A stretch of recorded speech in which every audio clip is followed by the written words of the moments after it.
Good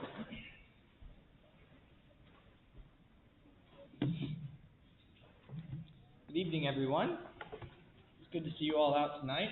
As already forecasted, it's a little drizzly out there. It's pretty good, but should actually be clearing up, I think. And sunset, I don't know. Whenever there's been a storm, clouds go crazy at sunset. So maybe a good sunset tonight. Who knows? But we'll see. We'll see. I'll get you out of here before sundown, hopefully, Lord willing. We'll see again. Chuck was saying the clock is broken.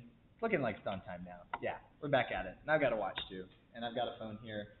So we got time everywhere. No need to fear. Let's dive into it tonight because going back to the Sermon on the Mount, we had an intro lesson kind of talking about the big picture of the sermon and the whole story of the Bible and in the Gospel of Matthew. And last one, per review, is we talked about the Beatitudes. And what I really was hoping to do with that lesson is just talk and emphasize in the day that Jesus was talking about these blessed ones in the kingdom of God, it was surprising. The crowd that he was talking to was just normal, everyday people who were living their everyday lives. There were some people who were like religious leaders, like the scribes or the Pharisees. There were others over here who were just fishermen and people who would just like work in the fields.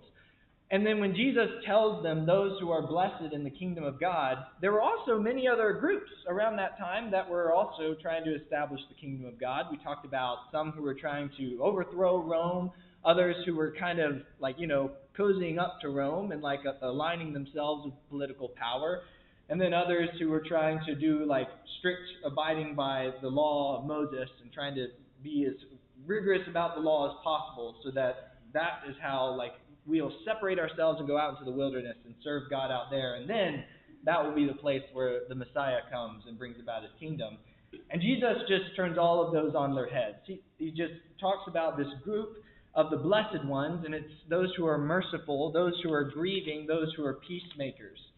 And then tonight, what we're going to talk about is kind of the next part of this beginning of the sermon, which is verses 13 through 16. Just 4 verses here, and let's read them real quick. Jesus says, in Matthew chapter 5, 13 through 16, he says, "You all are the salt of the earth. But if the salt has become tasteless, how will it be made salty again? It is no longer good for anything except to be thrown out and to be trampled underfoot by men. You all are the light of the world. A city that is set on a hill cannot be hidden, nor does anyone light a lamp and put it under a basket, but on a lampstand, and it gives light to all who are in the house. Let your light shine before men in such a way that they may see your good works and glorify your Father who is in heaven." So these two metaphors on the screen above you, salt and light. To begin with, let's look at that first one, salt. Now, what is the salt about? This one was quite puzzling because Jesus, he didn't just like plop on the scene and start something completely brand new, right? He was raised on the law and the prophets, like the whole scriptures of the Old Testament. And so, kind of thinking back to that is like, where does salt show up in that story? Like, what would salt mean when and to those other Jews who are standing there listening to Jesus, what does it mean when he says, "You all are salt"? Well, first off, obviously, salt is like kind of a pretty common denominator cross-culturally. Like, I mean, there was entire like roads built around salt, and it was almost like a currency in some places. Like many cultures all across time and around the world have used salt as like this valuable thing because like, food, it can be pretty bland, but if you get some salt in there, like it makes it downable. And so salt, to start with, it had a common denominator kind of across cultures, was of a preservative. So like, is that what Jesus is talking about here? Because you can actually use salt, like before we had refrigerators, to kind of keep things from rotting. It would keep it dry so like moisture and bacteria didn't form, like salt's like an absorbative. And so it was a preservative type of use to it. But also, as mentioned, is flavor. I don't know if any of y'all experienced this symptom when the bug or the virus was going around, but during COVID, when I got it, I lost my sense of taste for a while. And that was like, everything made me want to like, ugh. Like everything tasted just absolutely disgusting because it had no flavor. And salt, it's like when that's kind of, if we have some sort of bland food in general, like I don't know, if you go and get like chicken fingers at a gas station, it's like that food is usually something that's like oh yeah, like it's nightmare fuel. It's something, or sushi at the gas station. That's real nightmare fuel. But salt, if you just have one of those little bitty packets you can go get from the little stand, you add salt to that, it just brings it to life. It rejuvenates it. It gives it flavor. But in a serious sense, like that's kind of the primary thing we think of when we think of like salt. Is you add salt to something and it completely just like brings it to life. It gives it flavor. Add salt to every dish and it brings it to like a new level.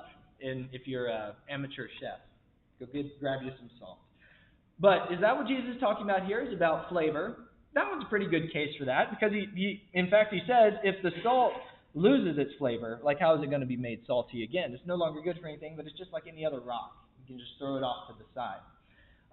This next one was very interesting. This was kind of when I was just going very, very intense Bible study tactic. Is I go to BibleGateway.com and I search a word and I type in salt and it brings up every use of salt in the Bible. And so that's what I was doing. I was looking at it and I found this pattern of whenever a city would be leveled to the ground, they would say that they would sow the city with salt. And I thought it was like to keep them from being able to grow crops there, like it was like salt somehow it stimulates the ground so you can't grow any crops. But actually it's the opposite effect. When you throw salt onto the ground, it adds certain chemicals and nutrients to the ground that would cause plants to grow faster. And essentially when they would destroy a city and salt the city, it was to make everything grow up faster and look like the city had never been there. And that one has more of like a almost judgment level to it. Like it always was associated with destruction. But the idea of us being a people that cause growth, like if that's what he's talking about, that's a little interesting. Also, salt of the earth, like we're throwing the salt on the land. Maybe it's about fertilizer, causing things to grow. This one as well, first instance of the use of salt is in the book of Leviticus. God commands the children of Israel that every sacrifice they bring before the Lord should be seasoned with salt. It's very interesting. And then this one right here, we're going to pause on this one and we're going to talk about light. Then we'll come back and think about light and salt together. Because the last one is this phrase that showed up, probably 4 or 5 times. And it was salt of the covenant. We'll have some verse references for you later on. But that phrase, salt of the covenant, it was very interesting that kept popping up. Because when we're comparing these two side by side, salt and light, the salt one was a little bit of a puzzle, but now let's turn our attention towards light, and I think it will shed some light on the meaning of Jesus' use of salt here. And so, if you want to, go ahead and look down in your Bibles, again at Matthew chapter 5, and what he says is, you all are the light of the world. But then he kind of elaborates on that, right? He uses 2 other analogies. He says, a city on a hill cannot be hidden, nor does anyone light a lamp and put it under a basket, but you place it up on a stand. So it gives light to everyone that's in the house. I mean, that's an analogy like we still have today. Like if you just look around the room, all the lights are like right above eye level where I'm at right now. Because we need those lights to be up high so it gets the most shiningness, most radiation of the light, of the lamps, to fill the room so that everyone can see. And so, city on a hill, lamp on a stand, lights. Now, here is the interesting thing about the use of the word light. And this is where I think we'll kind of start to see how these two go together and why Jesus selected these 2 images. Is because, so here, we're going to do a little word study real quick for all the word nerds out there. I know there are a few of you.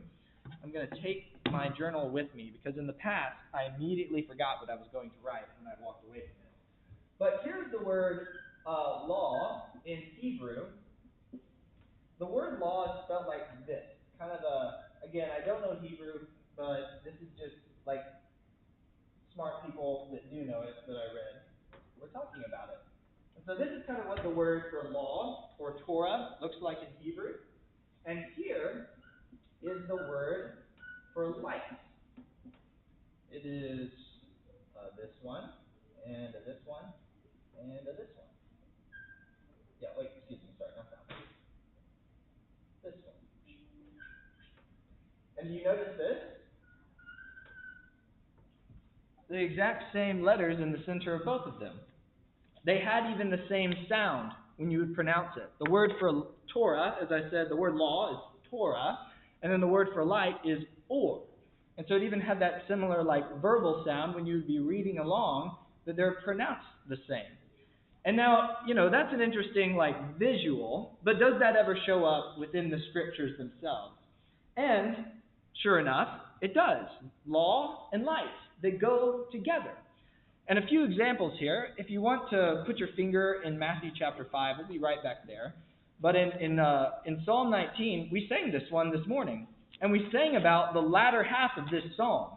The latter half is all about the law of the Lord. This is verse 7 of Psalm 19. The law of Yahweh is perfect, restoring the soul. The testimony of Yahweh is sure, making wise the simple. The precepts of Yahweh are right, rejoicing the heart. It's all meditation on God's law or His Torah.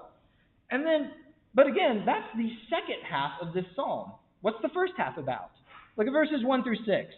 The heavens are telling the glory of God, and the expanse above is declaring the work of His hands.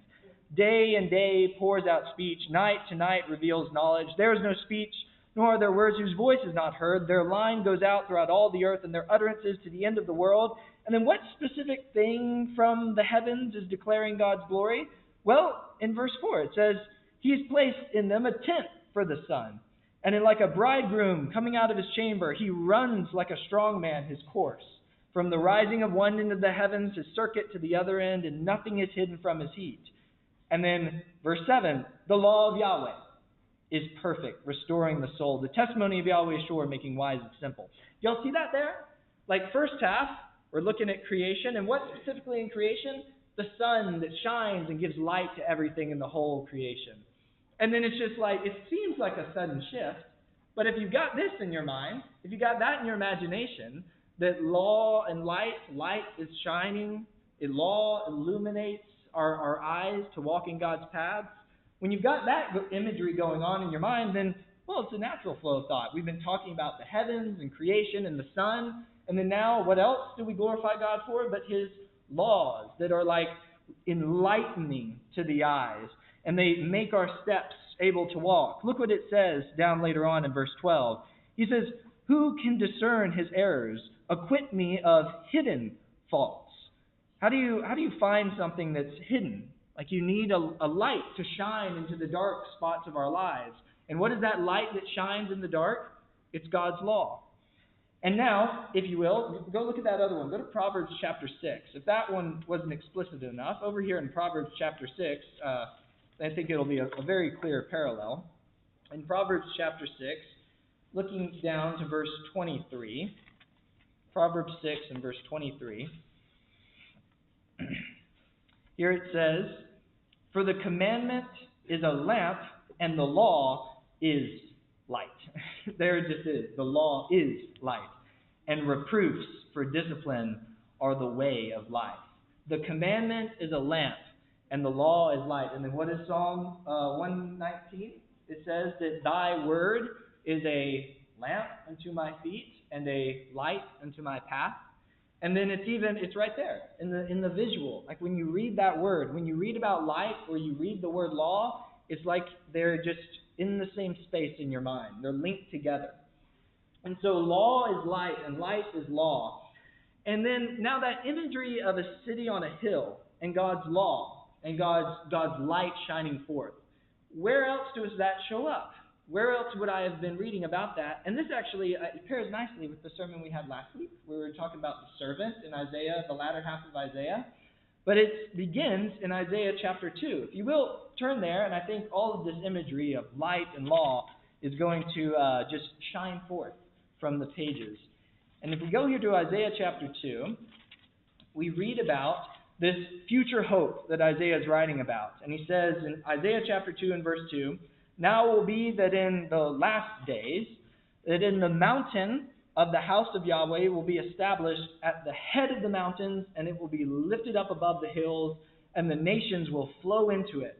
And many people will come, and they will say, Come, let us go up to the mountain of Yahweh, to the house of the God of Jacob, that he may instruct us from his ways, and that we may walk in his paths.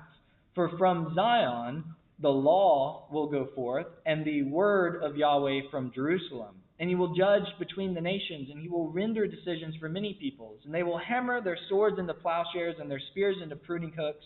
Nation will not lift up sword against nation, and never again will they learn war. And then listen to verse 5. Come, house of Jacob, let us walk in the light of Yahweh. And so what's the image here of this future hope? But God is going to somehow, that he's going to establish his mountaintop. He's going to establish his mountain as like the highest place that all of the nations will be gathered to. And on that mountain, God's law will shine forth to the rest of the world. And many people will say, hey, let's go hear about the laws of God. And then it says, the last admonition is like, come, house of Jacob, let us walk in the light of Yahweh.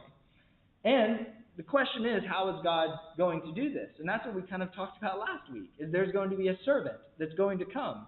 And I'll just do a quick sampling of it. But if you go to Isaiah chapter 42, this is one of those servant poems. And listen to how it's told what the servant is going to do. God says, behold, this is Isaiah 42 verse 1, behold my servant whom I uphold, my chosen one, in whom my soul is well pleased.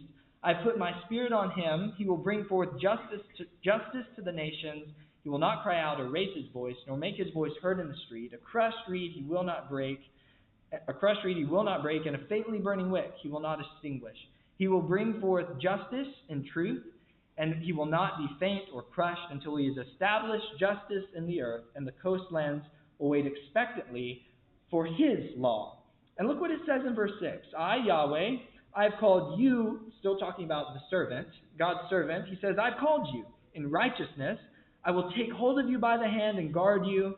I will give you as a covenant to the peoples and as a light to the nations, to open the eyes of the blind, to bring out prisoners from the dungeon and those who inhabit darkness from the prisons.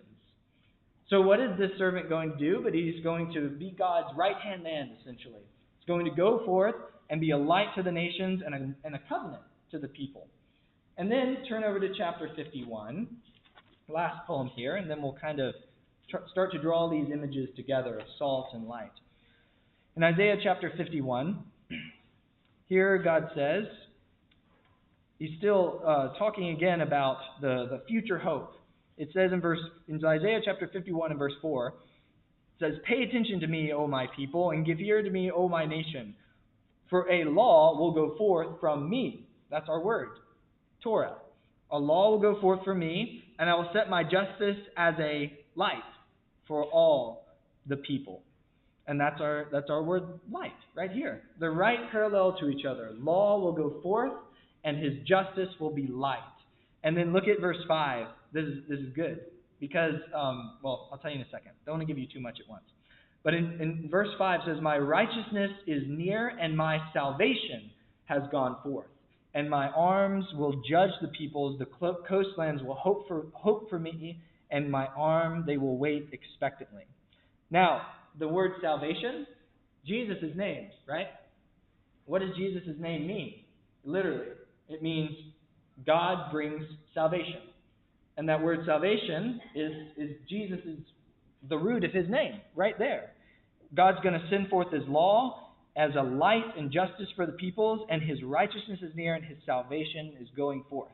It's like you got a little miniature retelling or a pre-telling of the future good news about Jesus right there. So now let's go back to Matthew chapter 5, and let's bring it home, how these two coexist together, salt and light.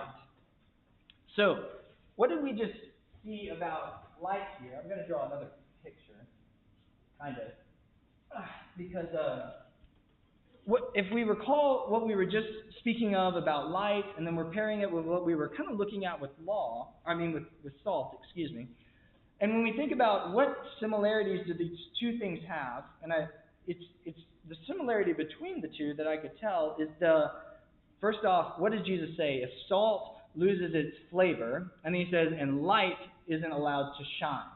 So he's connecting those two images, salt and light, with the things that they do, right? What does salt do? It gives forth flavor. What does light do? It shines forth and illuminates. So it's both of these things. Their similarity is that if they don't do the thing that they're made to do, then they're just no longer that thing. Like it's almost a little tongue-in-cheek the way Jesus says this, right? He says, if the salt has become tasteless, are you going to make it salty again? Like what is salt if it doesn't have its flavor? And like, what is light if it doesn't shine? It's like a no thing. It's not nothing. It's like light is defined by its shining, and salt is defined by its saltiness. And then the other thing is, what do we see similar between both of those as we've been talking through them? If I flip back, the last thing we talked about with salt is it's associated with God's covenant, right? The salt of the covenant. And then light, it was this light that's shining forth, and it's God's law that's shining forth. And where did we get God's law? It's when they were making a covenant with Him in Mount Sinai. And so I'm actually not going to draw it because I've gotten made fun of in the past for drawing Venn diagrams, so I'm going to refrain tonight. But if I was to draw one and to show the overlap, it's the covenant with God. And what did the servant say he was going to be? God said, my servant will be a covenant for the people. He says he's going to bring about this new way of being. A new covenant is what's described as in the latter half of Isaiah. A new type of people that God is bringing about. And Jesus here is like, that's starting right now with all of you that are listening. You all are the salt of the earth. You all are the light of the world. And again, you can't separate the salt from its flavor. You can't separate the light from its shining. But these people that he's talking to, like, they are the ones that God is now bringing about those promises of old right here. Like he's starting it new. The old thing has become the new thing right here at Jesus' sermon with these ones. And these verses here are the ones I was referring to at the beginning. Leviticus 2, verse 13, talks about how every sacrifice and every covenant of the covenant needs to be salted. And then Numbers 18 is where we see that phrase, the salt of the covenant. Like this is all about God bringing about a connection back with humanity. That's what a covenant is. It's two separate groups coming together to make a bond. And Jesus is saying that's happening right here, right now, with all of you that are listening. And now, to bring it home this evening, and to emphasize this, like really in particular, is that he says that you all are the salt and the light. And you all are the light of the world. So the thing that we need to focus on is that we are being that salt and that light. And again, you can't separate the flavor from the salt and the shining from the light. They have to go together. A couple passages that we'll close on tonight. If you want to turn over to Ephesians chapter 6. Ephesians chapter 5. If you go to 6, you're close enough. Just go a page back. But in Ephesians chapter 5, Paul here uses this same type of language. And look at what he says. Let's see, where do I want to start you all at? One time, my granddad, he always would call out chapters, and then a few seconds later, he calls out the verse. And someone's like, I really appreciate you doing that. And he said, well, most of the time, I'm just still looking for where the verse is at. So that's kind of what I'm doing here tonight as well, and I actually tend to do that often as well. But here in Ephesians chapter 5, let's start reading in verse 6.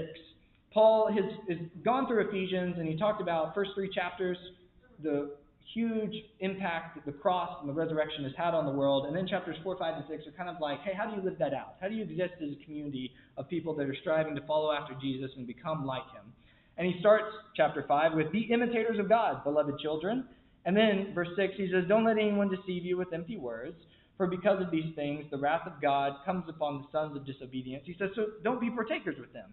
He says, for you were formerly in darkness, but now you are light in the world. And so walk as children of light. Notice how the image of walking, it involves movement. And then Jesus says a light is shining. The shining involves movement, going forth from the source of light. And he says, verse 9, he says, for the fruit of that light consists of all goodness and righteousness and truth, trying to learn what is pleasing to the Lord. And then verse 11, he says, and don't participate in the unfruitful works of darkness, but instead expose them. Some of you might have a little different translation on verse 9, but it is literally the fruit of that light. Like, notice how Paul combines images there. Because what does a tree do? It produces fruit. And remember when Jesus sees a tree that isn't producing its fruit, what does he say? He's like, may no one eat from you again. And the tree withers. And so a fruit tree is meant to produce fruit, and light is meant to shine. And Paul says that be the fruit of light. Be the produce of light. And what is it? Goodness and righteousness and truth. Don't participate in the unfruitful works of darkness. Those things that he just said before, empty words. Or if you back up into chapter 4 and you go to the very end of chapter 4, it says, verse 26, be angry, do not sin. Or verse 25, laying aside falsehood, speak truth to one another. And then verse 28, if you steal, steal no longer. Like replacing those things of darkness that we used to participate in with fruit of light. Like it's what James is saying, and I think y'all just concluded James a few weeks ago, but it would have been many moons ago for y'all now because it is at the beginning of James where he says, if you have faith but you don't have works, like what value is it? Like faith is defined by the movement, by the working, by showing it. Like if it's just faith, then that's a no thing. Like it's not faith if it's not coupled with the movement that faith should motivate us to do. The works or the fruit of light, as Paul describes it here. And now, if you will, go to 1 John chapter 1. And this will be our last passage here this evening. In 1 John chapter 1. And John really has worked all of these images in his mind. The idea of light and command and law and love, all of these, and truth are just blended together. Like really take Jesus' images of law and light and shining and salt and flavor and just read through 1 John sometimes with those in the back of your mind. Because let's just read what he says here in 1 John chapter 1 and verse 5. He says, and this is the message that we've heard from him and declare to you that God is light, and in him there is no darkness at all. If we say that we have fellowship with him, and yet we walk in the darkness, we lie and do not do the truth. But if we walk in the light, as he himself is in the light, we have fellowship with one another. And the blood of Jesus, his Son, cleanses us from all sin. And if you want to hop over to chapter 2 and look at verse 8, this is where he blends this idea of the commands or the law of God with the light as well. He says, on the other hand, I am writing a new commandment to you, which is true in him and in you, because the darkness is passing away and the true light is already shining. And he says, the one who says he is in the light, yet hates his brother, is in darkness until now. And the one who loves his brother abides in the light, and there is no cause for stumbling in him. But the one who hates his brother is in darkness and walks in darkness and does not know where he is going because the darkness has blinded his eyes. That commandment that he's writing to them about is he just immediately starts talking about light. And why is that? Because light is law, and law is light. And it's the way that we're able to see the steps that we can walk. God's words are a lamp to our feet and a light to our path. And again, these are still kind of, at least in the context of the Sermon on the Mount, this is like intro stuff. Because what we're going to read in this upcoming weeks is Jesus he does one more little paragraph of a little prep for what he's about to talk about. But then he launches right into, hey, you've heard this law. And he says, and I say to you this. He says, you've heard this law, and I say to you this. And he begins to teach and to instruct. And when we hear the words of Jesus, they're not just words that are meant to be heard, they're meant to be shown and shined and illuminate the world. Because what does he say? You all are the light of the world. You all are the salt of the earth. And that is combined with that action. Like if we are that light, it means that we are shining. If we are that salt, it means that we are the flavor. And if we are following Jesus, it means we're shaping our lives and patterning our lives after him. And then the contrast to that, I don't mean to close on a downer, but who was the original covenant made with? Right? Children of Israel. What were they told to do? They were actually kind of given this same vocation, right? God, when he brought them up out of Egypt, he gave them his laws at Mount Sinai. He says, you all are going to be a kingdom of priests, a holy nation, and it says you'll make known me through these laws to the whole world. And so here's the deal, and then he cuts a covenant with them. And now we all are part of this new covenant with Christ. And if we're not shining, if we're not salty, that has a negative connotation nowadays. You get the point. If we're not flavorful like salt, then are we going to walk? If we're walking in darkness, are we participating in this covenant with God? No. Like if you're walking in darkness, what does John say in chapter 2, verse 11? He said if you're in darkness and he walks in darkness, he doesn't know where he's going because darkness has blinded his eyes. And if we participate in darkness, then we have fellowship with darkness. In contrast to what he says in chapter 1, if we walk in the light as he is in the light, we have fellowship with him and one another. But there's another kingdom of darkness, and there's a way that we can walk in that darkness that's contrast to the light. So be light, be salt, be the flavor and the shiningness of God's work in the world. Partner with him. Enter into that covenant. And that's what Jesus is communicating with salt and with light. And in the next coming weeks, if you want to go back to Matthew chapter 5, what we'll be seeing is him elaborating on those laws and telling us and kind of illuminating those laws to give them their deepest meaning. He's going beneath and showing us the wisdom of those laws. And that's where we'll be heading next on the next sermon. But tonight, as we close here, if there's anyone here this evening that hasn't partaken of that covenant, like this covenant of light and of salt is open for all. God's shining out through his people into the world, and he's inviting everyone to join himself to him and then participate in this project of being light and being the salt of the earth and then making known his ways. And if there's anyone who hasn't joined into that mission, we invite you to hear it tonight. And if there's anyone who was walking in the light, but now is turned and you're walking in darkness, there is no other time but the present to turn around and to walk in the light again with the Lord. And if there's anyone who needs to respond to that call tonight, would you please come now as we stand and as we sing.